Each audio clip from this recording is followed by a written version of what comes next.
Good afternoon. Is this the parsonage? Aye. Is the clergyman in? Nay. Will he be home soon? Nay, his father's died and he's most likely to be away a fortnight, or even more. Is there a lady of the house? Yeah, I keep house here, and I've note for charity. Thank you. Excuse me for disturbing you. But is a servant wanted here, please?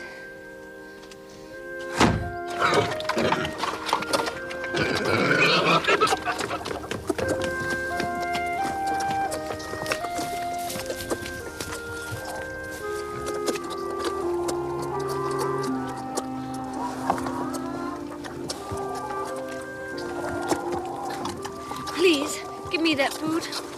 Mother, there's a beggar woman here who wants me to give her my porridge. Well, lass, give it to her if pigs don't want it.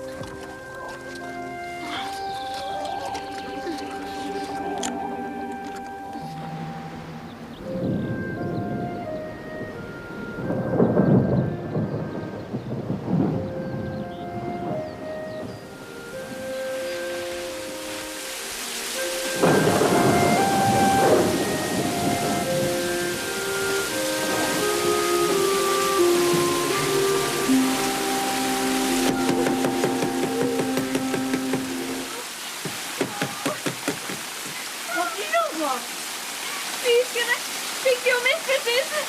You'd better tell me what you want to say. I want a nice shelter in an outhouse anywhere. And a crust of bread. I'll give you some bread, but we can't take it and take it. Where shall I go if you turn me away? Here's a penny. Now go. Please, I can go no further.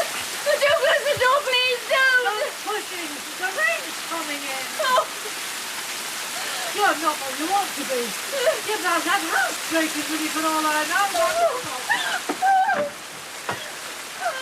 What is it, Hannah? Who is Some she? beggar woman.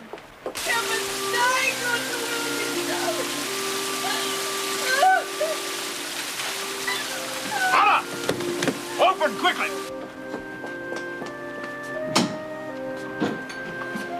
Oh, Mr. St. John, your sisters were quite uneasy about you. That beggar woman tried to force her way in. Be off with you, for shame. Hannah, I have a word to say to the woman. You have done your duty in excluding. Now let me do mine. This is a strange case and one I must look into. Here, sit down. Hannah, perhaps some water. No, some milk and a little bread. Fetch some. Oh, she's worn almost to nothing. Not too much at first. She is too unwell. What is your name? My name is Jane. Jane Elliot. And where do you live? Where are your friends? Can we send for anyone you know? What account can you give of yourself? So I can tell you nothing tonight. What then do you wish me to do for you? Nothing. You mean you want nothing more of us than that we may dismiss you to the moor in the rainy night? I trust you. You would not do that to a stray dog tonight. Do with me as you wish. But please excuse me from talking. My breath is short and I feel a spasm when I speak. Yeah. Do try to eat. Yes, try. Mary, Diana, let us go to the parlour. Hannah, attend her. Come.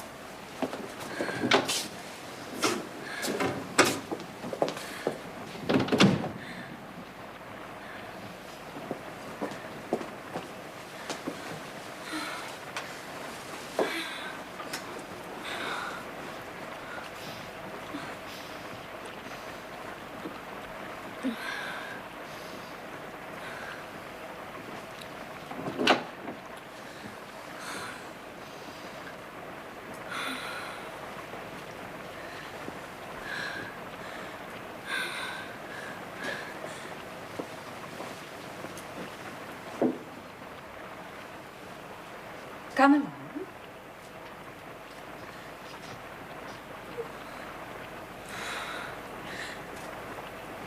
I'm to go. Yes. Straight upstairs, out of those wet clothes and into a good warm bed. Diana's up there now lighting a fire.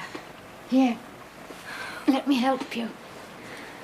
Hannah, bring up some hot water bottles.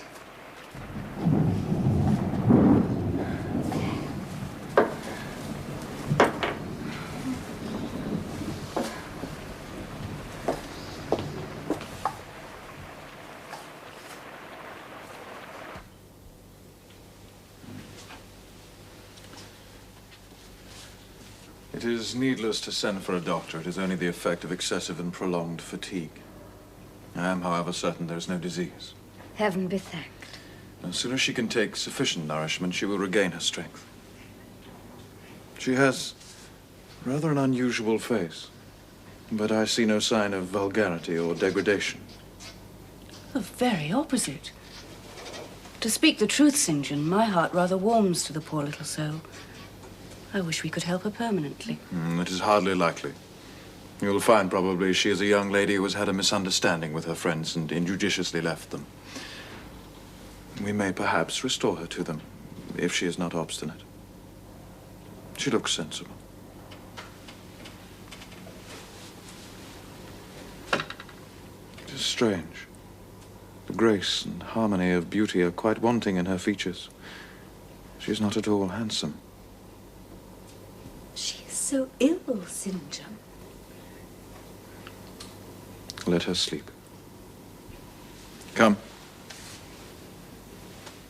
Willst du die anderen verstehen? Blick in dein eigenes Herz.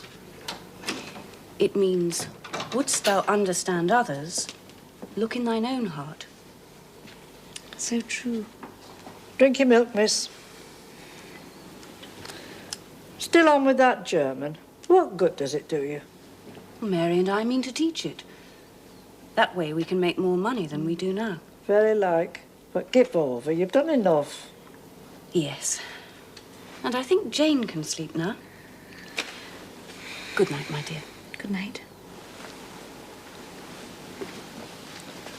At least you're eating and drinking better. Can you sit up?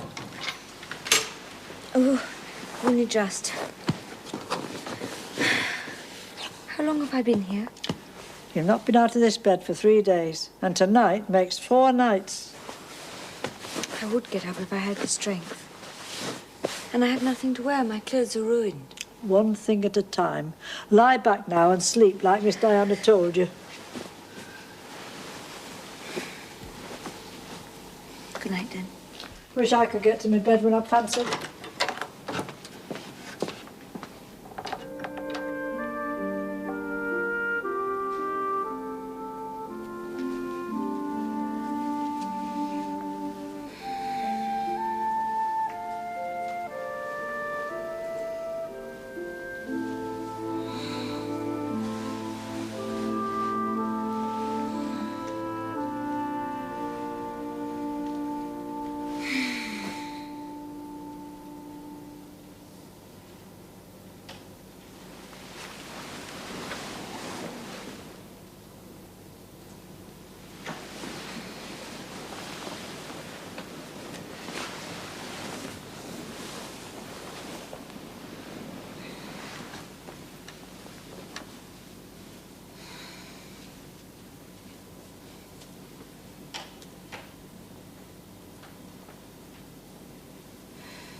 Good morning, Hannah. Oh, you got up then? You look a sight better, I must say. Sit you down in my chair.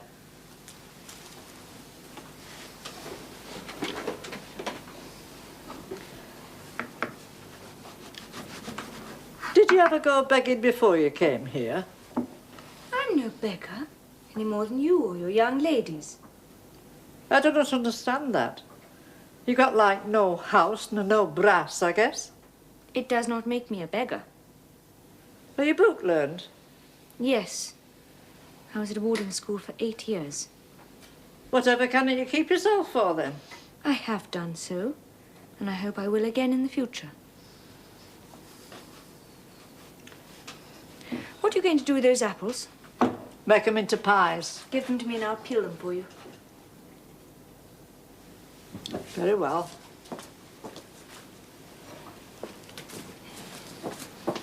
Here, put this on your lap or you'll muck your dress. Thank you.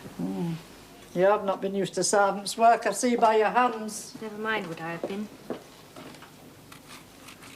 What is the name of this house? They call it Moor House.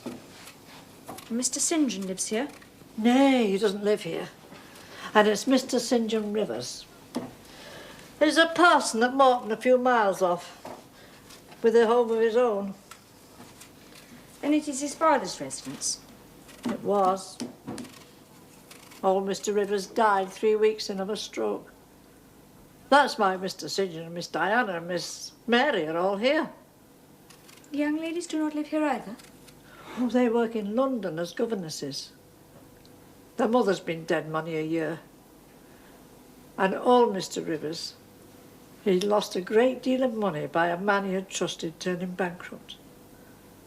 They love this old house, though. And the moors round about. They come whenever they can. And you? Have you lived with the family long? I've been here 30 years. I nursed them all 3. That proves you must have been a faithful and honest servant. I will say so, even though you were uncivil enough to call me a beggar.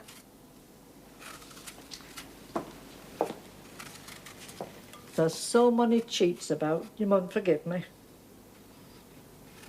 You mustn't be too hard on me. You look a right down decent little creature. That'll do. Shake hands. Oh, you lass. I know you want to talk, but you've got the look of a lady. Someone must be worrying about you. Yes. It hurts me so I cannot bear to think about it. I dare not communicate. I dare not. The more you eat, the better. I've never eaten so much. You are hungry. I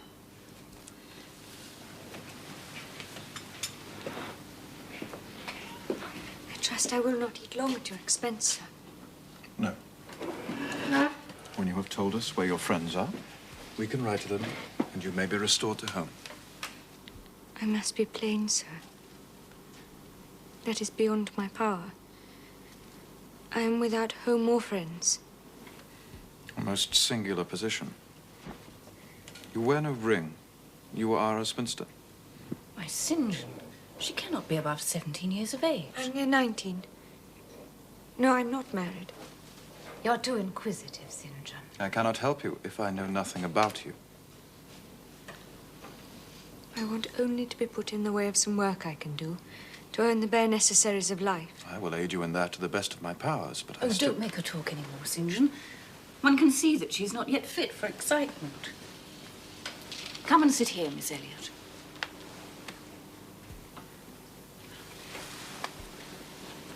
You said your name was Jane Elliot.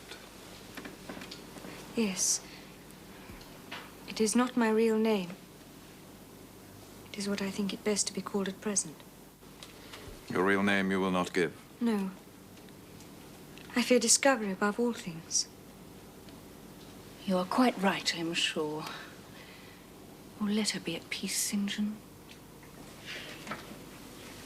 You wish to remain independent. My sisters would love to keep you, but in a month or so they will return to their duties in the south. I shall return to my parish and take Hannah with me. This house will be shut up. I shall endeavor to enable you to keep yourself. I'll do anything, even the humblest task. If such is your spirit, I promise to aid you in my own time and way.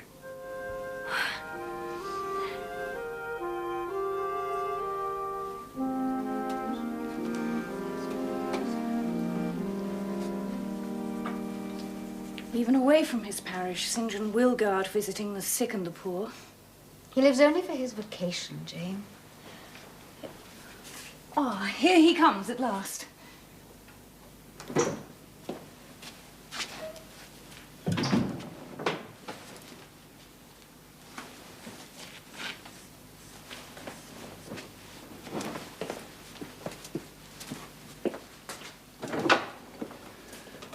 Excuse me.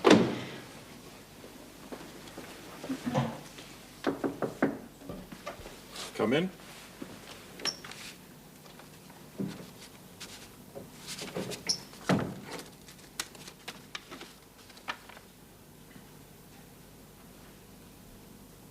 You have a question to ask of me? If I may. I'm anxious to know whether you have heard of any service I can undertake. I found something for you 3 weeks ago, but you seemed so useful and happy, and my sisters are very attached to you. I thought I would not speak until the time came for us to leave Moor House. But that is in only 3 days' time. Yes. What is the engagement you have in view, Mr. Rivers? Morton, when I came to it 2 years ago, had no school. The children of the poor had no hope of progress. I have since established a boys' school, and I now mean to open one for girls. The teacher's salary will be £30 a year. She will have a small cottage and some attendance from a needy child. The funds are provided by Miss Oliver. Will you be this teacher? Thank you, Mr. Rivers. I accept with all my heart. But you comprehend me. It is a village school. The scholars will only be poor girls, farm children at most. What will you do with your mind, accomplishments, sentiments, tastes? They will keep until they're needed. You know what you undertake, then? I do. I will open the school next week, if you like. Very well. So be it.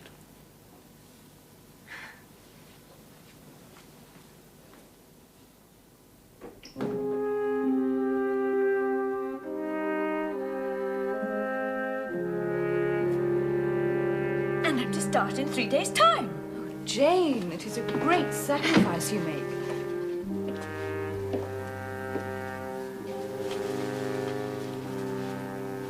Our Uncle John is dead. And what then? What then, Di? Why, nothing. Read.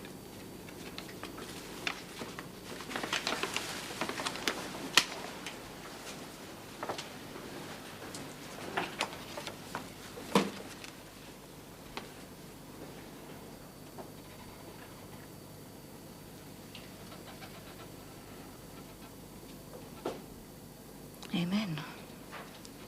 We may at least live. We shall be no worse off than we were before. It does force upon the mind what might have been. Too vivid a contrast with what is.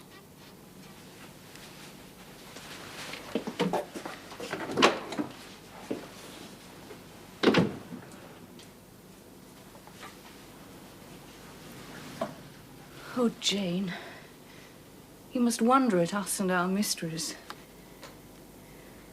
We may seem hard-hearted over the death of an uncle, but we've never seen him. It was by his advice that my father lost most of his money. They quarreled, and my Uncle John later prospered and became rich. He never married, and my father always cherished the belief that he would atone for his error by leaving his possessions to us. This letter informs us that every penny has gone to another relation, with the exception of 30 guineas to purchase 3 mourning rings for St. John, Mary and me. We would have thought ourselves rich with £1,000 each. St. John would have done such a lot of good with some money. But come, my dears. Let us be cheerful before our parting.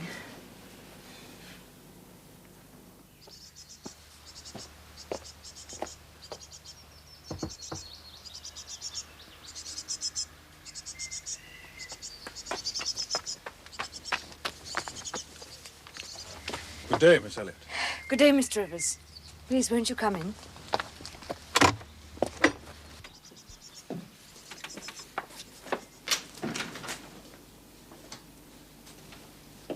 Have You found your first day's work harder than you expected? Oh, no, on the contrary. May I make you some tea? No, I have only brought you a little parcel my sister's left for you. Some colour box, pencils and paper, I think. Thank you. How good of them. But perhaps your accommodation is not all I see has made me thankful. Good. Miss Elliot, I counsel you very firmly to resist every temptation to look back. Why do you say that? I see something in your eyes. It is a restlessness. You will not stay long at Morton. Why? I'm not ambitious. No? I know I am. What made you use the word? I was speaking of myself. You are, forgive the word, impassioned. It is hard to control the workings of inclination. I know from experience, but it may be done. A year ago, I was intensely miserable. The dull duties of the ministry wearied me to death. I longed for excitement, for some distinguished career. But after much darkness and struggling, light broke upon me. I have resolved to be a missionary. I have vowed within a year to leave Europe for the East. Allow me.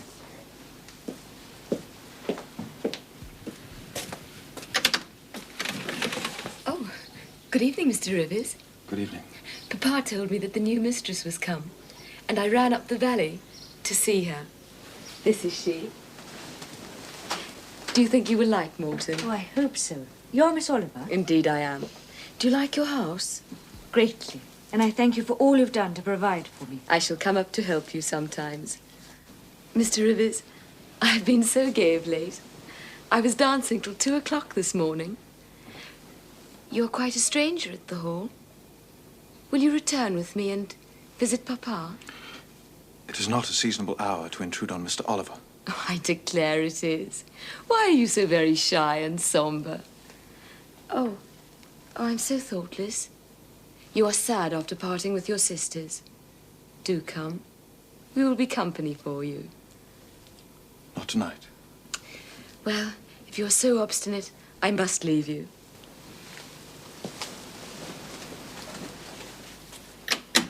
I dare not stay, for the dew begins to fall.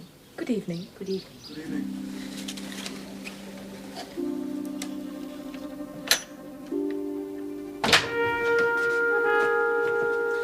Mr. Briggs, you were kind enough to concern yourself in the affairs of myself and Miss Eyre but a few days since. Sir. I know you were only doing your duty. I was, Mr. Rochester.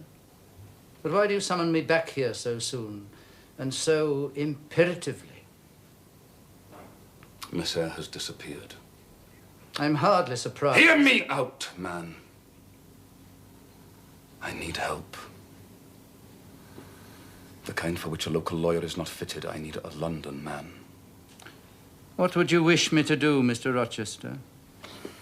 You have brother lawyers in every town. Write to them. Advertise.